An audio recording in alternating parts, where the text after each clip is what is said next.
feel like with your book, it was just so easy. Okay. Read all the way through. Like, I didn't want to put it down. Okay, cool. Well, thank you. And then, do you have anything you want to talk about? I guess I had a question, like, how do you think it is that you found your passion? That's all right. I like that question. So, I don't know if I found my passion as much as the passion continuously finds me would be almost feels more accurate for me to say it that way. So by me in a way like following my bliss, or like what would be blissful today, like what would be the most blissful, enjoyable, like vibrant, healthy, connective thing I can do today. And then I think by me doing that and putting myself in a position, then like a passion strikes me. It's like, oh my gosh, that'd be so much fun to do. Or like, oh, that'd be a great idea. Or like, oh, Breaking Normal, that's a great book title. Or like, oh, that's a great app idea. Like I think I'm putting myself in the way. So like as a spring, if I'm going to get spring water, I can go get it delivered to me from a company that's bottled, sitting in plastic bottles for who knows how long, how they do it around here. Or I can like literally go to the headwaters of the Sacramento River and sit there and then just be flooded by fresh sourced spring water, or metaphorically passion. Like putting myself in a place where I can be flooded by what gets me passionate. Does that resonate with you at all? Or yeah, I think so. I guess that's one thing that I've been thinking about a lot, is just like, how is it that I can really find what I'm passionate about, and how can I make that happen? And when's the last time you've been passionate about something? Well, I feel I'm passionate about things every day, but I don't know if it's really like leading me to what I want to do in life. Mm-hmm. So that's what you mean by so you kind of asked me like, what's my passion, or how do I get how did I find my passion? Mm-hmm. But I see it as my like it's an ever changing, evolving energy. It's not like just one idea. It's not like, oh, I'm a nurse, that's my passion. That doesn't really make sense to me. Like I don't know if a passion can be identified, because I think a passion is always new. It's like lava flowing or spring water flowing. It's always new. Now, I do think funneling that passionate energy into a specific idea that you can like continuously work on, it sounds like that's what you're interested in a way. And you don't know what that is. Yeah, I don't know if it's like one thing specifically like that I would want to just channel all my energy into. Do what? And you want it to be? Yeah. Like, I want one thing that, like, I really just put like a lot of energy into, and it just brings, And what do you think that is? Well, I mean, I'm passionate about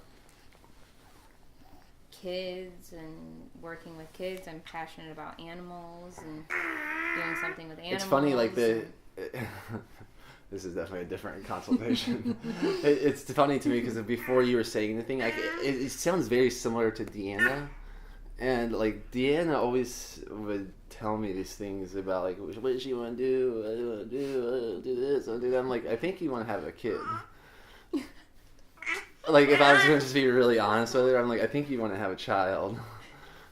And that's what you want. Me? Well, and that's what I'm saying. That it's reminding me of that. And I think that's the case for a lot of women. Like, if we really, and men, but women in particular, I think there's this like biological, like primal calling to nurture and cherish their children. I'm not saying that's for everyone, but I do think that is the case for a lot of young women. And I don't know. I think to me, it feels more refreshing and authentic to me when like a woman can own that rather than deflecting from it. So I like that you're saying like you like kids. So maybe why not do something with kids in the meantime, or do something to set yourself up to be the best mom in the world, if that's even what you want. I know I'm throwing ideas around, but like putting yourself in that position, like, and I think that's a great idea. Like working with young children, babysitting with Davina is a great idea. I wonder, do you want children? Oh yeah, I feel like I was born to be a mom. Okay. Like one day. One day. Okay. Cool. Yeah, it's like a great question. So, for instance, if you believe you're a great person and the person you want to have children with is a great person, then why would you not populate the world with more great people? It's like what a better service to humanity than that. So it's like if you really know you want to have children, what are you waiting for? I don't know. Isn't that funny? Yeah. Isn't that funny that? And I wonder if there wasn't any cultural or societal ideas. Like if you were just 100% dialed into your DNA right now, or in your biology, and your just like primordial essence that's like running your biology behind the show of your mind. I wonder if it just wants to have children. I'm not even recommending that.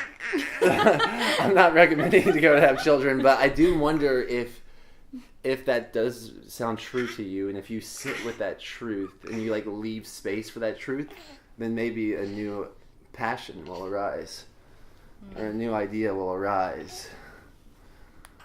I was thinking about this idea of like when I was younger, I had like I feel like no sense of like, oh, that would hurt if I did that, or like if I touched that thing, nothing would happen. Like, I wasn't scared. When do you think it is that starts like kicking in, like of this fear kind of mentality? Like where do you think that comes from? Probably when you feel the pain, when someone feels the pain.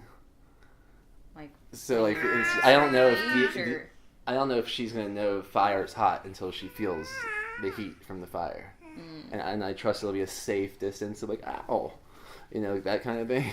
But is that what you're referring to? You're saying you didn't know? Well, I mean, how do you think it is that like can we rewire that? Oh, you mean so where someone doesn't feel pain when they're touching fire? Well, not that I can't feel pain, but like these things, like the other day I was afraid to like pick up a lizard. When I was little, that would never be scary. Oh, okay. So you're saying you have learned fears that you're ready to let go of? Yeah. Well, I think practicing, so finding those things that you're afraid of, like picking up a lizard, if you really believe it's the safest thing if it's safe for you to do. Do you believe that was a safe lizard for you to pick it, and you wouldn't pick it up? But like I was like going around like, oh, it's getting away from me, but I could have easily picked it up.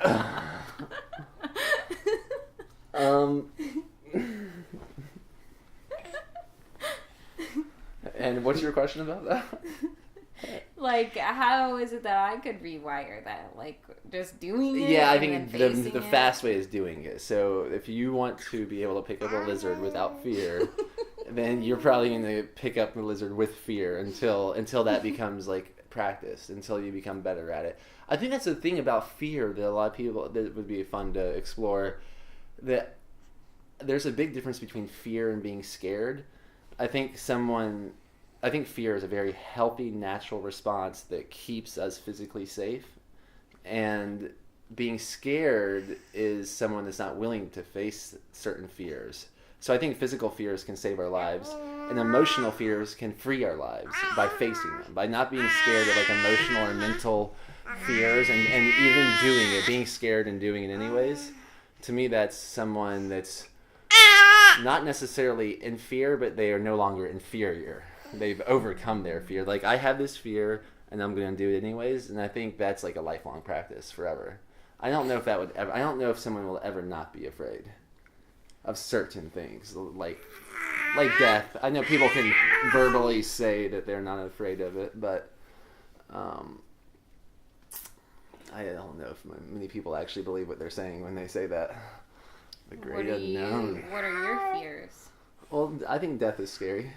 Yeah. In the sense it's like, I can mentally conceptualize it's not scary because what's it ever known. I can tell myself ideas around it, but I don't know what death is. And I don't know if anyone knows that. I know plenty of people have ideas about it. So that's scary. Death.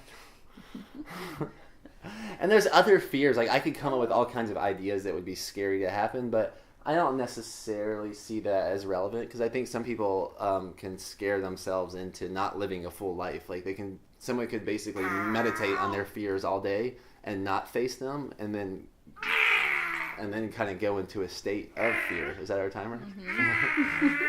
Yeah, that's our timer. Yeah, this one was different for me. But I think there's something to be said about the kids. I feel a little, it might be scary for me in the sense that I might get judged if I go around telling a lot of young women that like, you just want to have children. But the funny thing is that seems to be the case for a large amounts of young women. Run, guan, guan, guan. Run, guan, guan, guan.